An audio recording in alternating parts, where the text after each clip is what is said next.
کچھ اعمال ایسے ہیں کہ ان کا سلسلہ ختم ہی نہیں ہوتا، ان میں سے ایک صدقہ جاریہ ہے۔ اور ایک حدیث میں اس کے پاس دولت بہت ساری تھی لیکن بچے چھوٹے چھوٹے تھے، اس نے تھیلے کے اندر سونا ڈالا کہ یہ کسی کے سپرد کر جاؤں کہ میرے بچے بڑے ہوں تو ان کو دے دے۔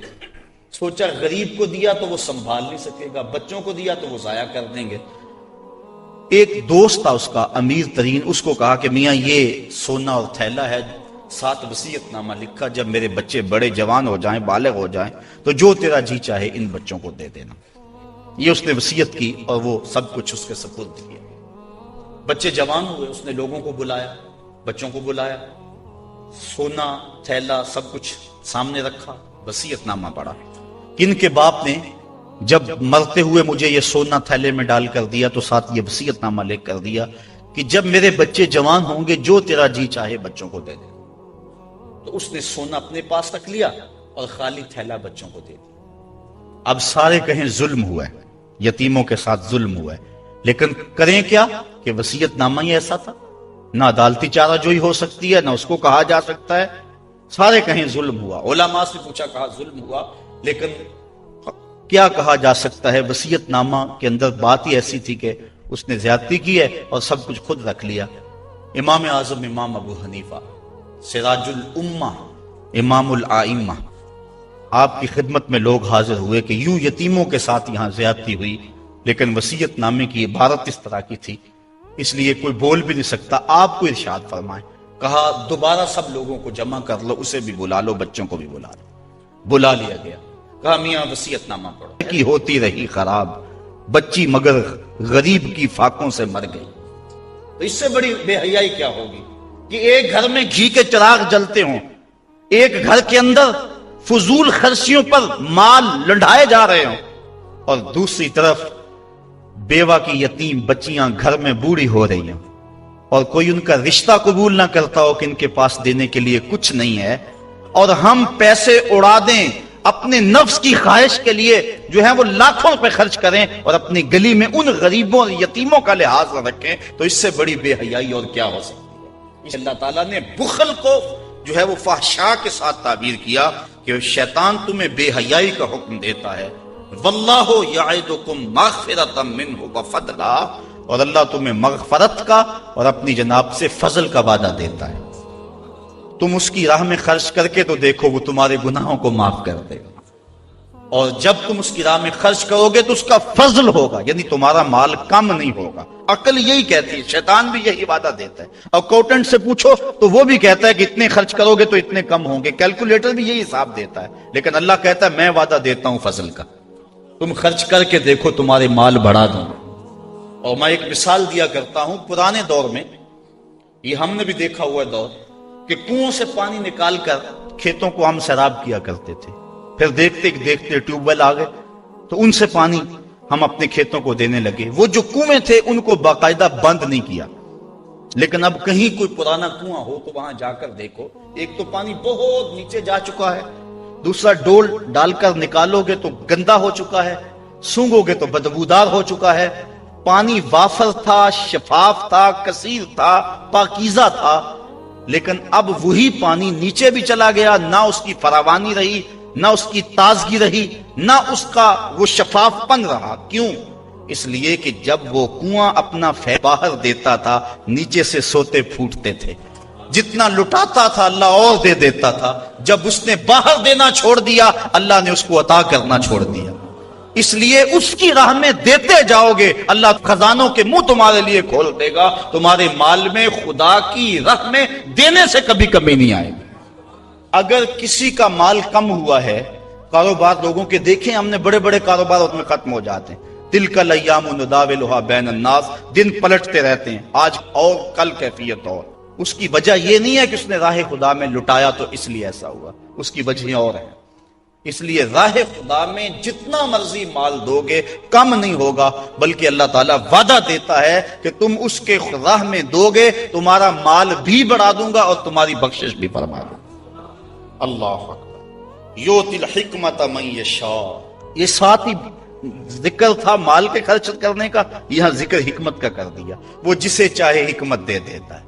مطلب کیا؟ راہ خدا میں خرچ کرنے کا جذبہ یہ بڑی دانائی کی بات ہے۔ وَمَن يُؤْتَ الْحِكْمَةَ فَقَدْ أُوتِیَ خَیْرًا کَثِیرًا، اور جس کو حکمت دی گئی اس کو بہت ساری بھلائی دی گئی. وَمَا يَذَّكَّرُ إِلَّا أُولُو الْأَلْبَابِ، اور نہیں نصیحت پکڑتے مگر عقل والے. بے وقوف نصیحتیں نہیں پکڑتے، عقل والے نصیحتیں پکڑتے ہیں. وَمَا أَنفَقْتُم مِّن نَفَقَةٍ أَوْ نَذَرْتُم مِّن نَذْرٍ، اور جو تم خرچ کرو یا کوئی نظر مانو، بے شک اللہ فَإِنَّ اللَّهَ يَعْلَمُهُ، بے شک اللہ اسے جانتا ہے. وَمَا لِلظَّالِمِينَ مِنْ أَنصَارٍ، اور ظالموں کا کوئی مددگار نہیں ہے. ان تبدوا الصدقات فنعما ہی، اگر تم صدقے ظاہر کرو تو اللہ اسے جانتا ہے. فنعما ہی، تو وہ تمہارے لیے بہتر ہیں. وَإِن تُخْفُوهَا، اگر تم انہیں چھپا لو. وَتُؤْتُوهَا الْفُقَرَاءَ، اور غریبوں کو فقراء کو دو. فَهُوَ خَيْرٌ لَكُمْ، تو وہ بھی تمہارے لیے بہتر ہے. یعنی اگر تم صدقوں کو ظاہر کر کے دو تو یہ بھی بہتر، اگر چھپا کے دو تو یہ بھی بہتر.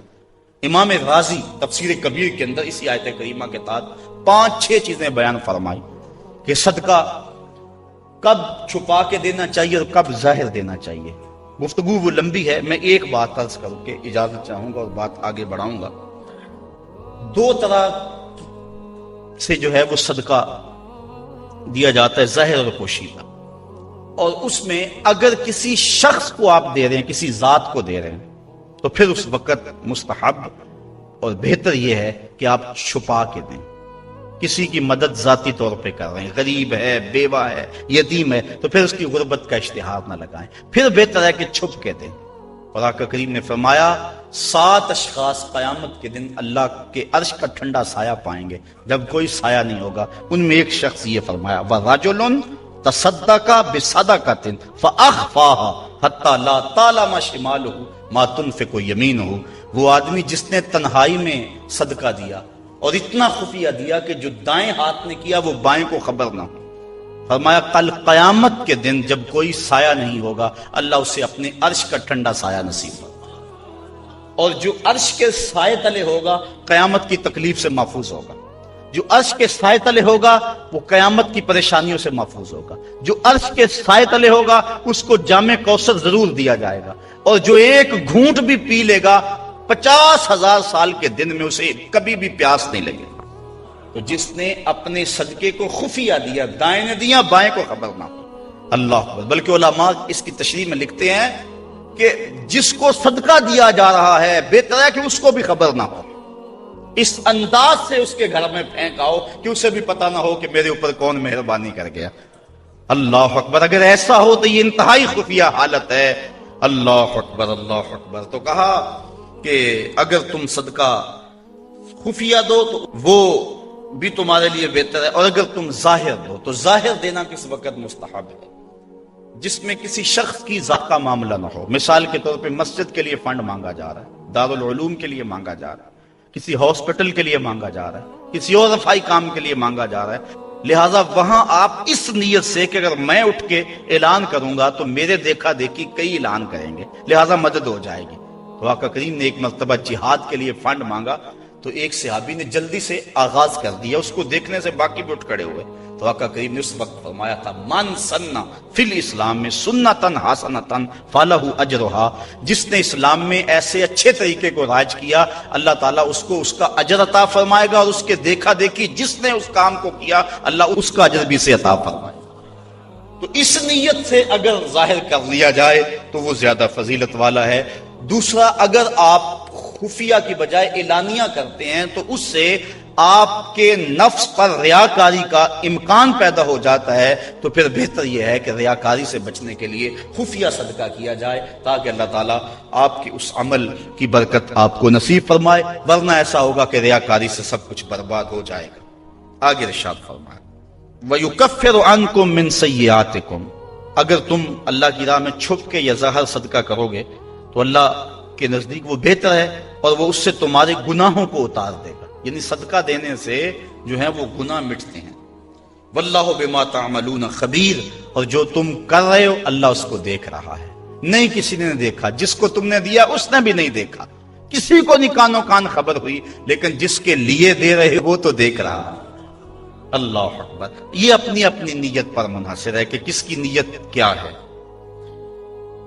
لیسا علیک ہداہم ولکن اللہ یہدی من یشاء، اے حبیب آپ کے اوپر لازم نہیں ہے کہ ان کافروں کو جو ہے وہ آپ ہدایت دیں، بلکہ اللہ جس کو چاہتا ہے ہدایت دے دے۔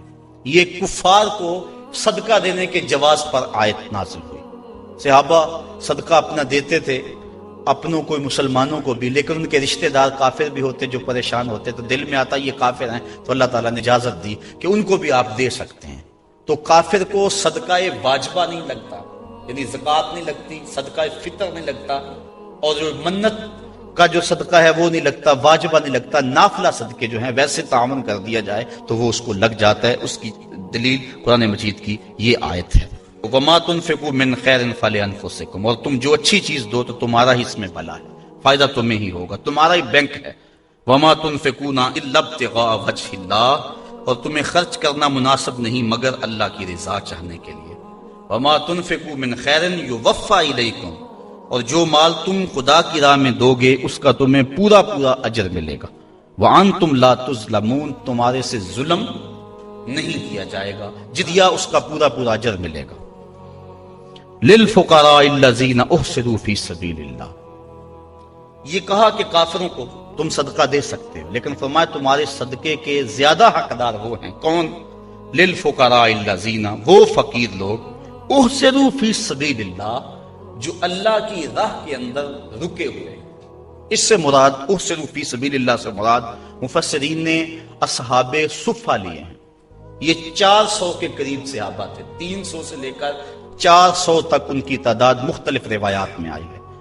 جو مسجد نبوی میں رہتے تھے، ان کا نام کوئی گھر تھا نہ ان کے اہل تھے، بس سارا دن مسجد نبوی میں رہتے۔ حضور نے ان کے لیے ایک چبوترا بنوا دیا جس کو صفہ کا چبوترا کہا جاتا ہے، تو وہ اس پہ بیٹھے رہتے، حضور کے انتظار میں رہتے، آقا کریم آتے تو وہ حضور سے دین سیکھتے، بلا تعین اوقات حضور سے دین سیکھتے۔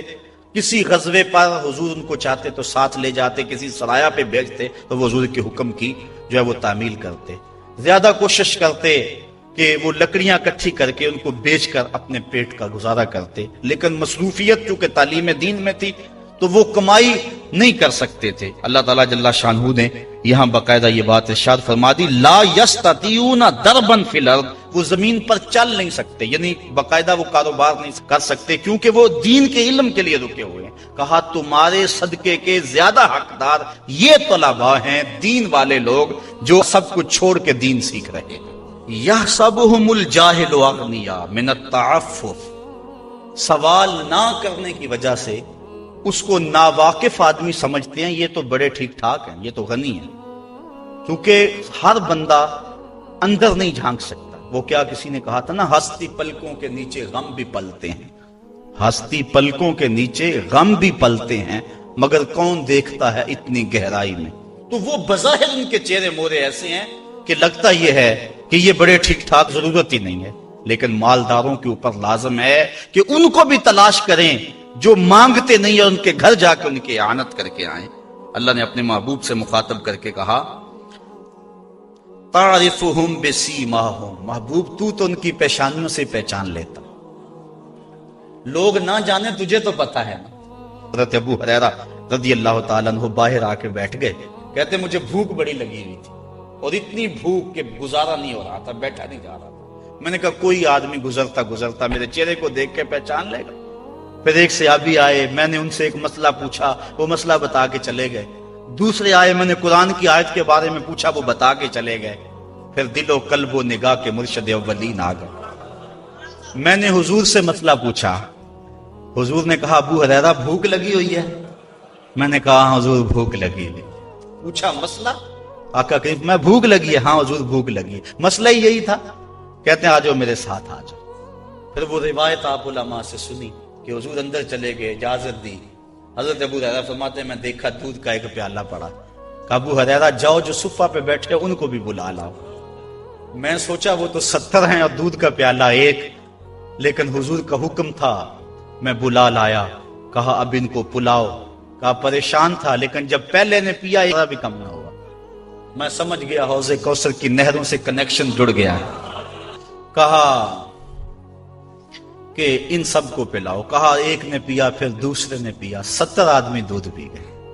اللہ اعلیٰ حضرت فرماتے ہیں ہاں جناب ابو ہریرہ، کیسا تھا وہ جام شیر جس سے 70 سالوں کا دودھ سے منہ بھر گیا۔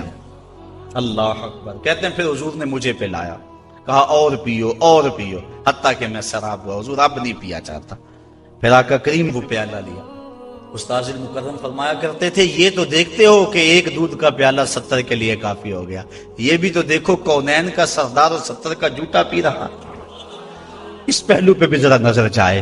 اللہ اکبر۔ تو کہا محبوب تم تو جانتے ہو ان کے چہروں سے، اللہ اکبر، کہ وہ لوگوں سے سوال نہیں کرتے، لا یسألون الناس الحافا، وہ لوگوں سے لپٹ کر سوال نہیں کرتے، بڑے خوددار ہوتے ہیں۔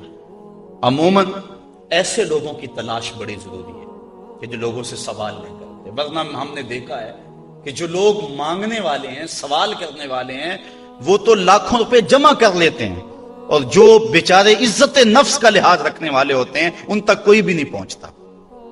آپ دیکھ لیں، اپنے معاشرے کے اندر سروے کر کے دیکھ لیں، یہ ہماری ذمہ داری ہے، محروم تک بھی پہنچنا اور سائل تک بھی پہنچنا۔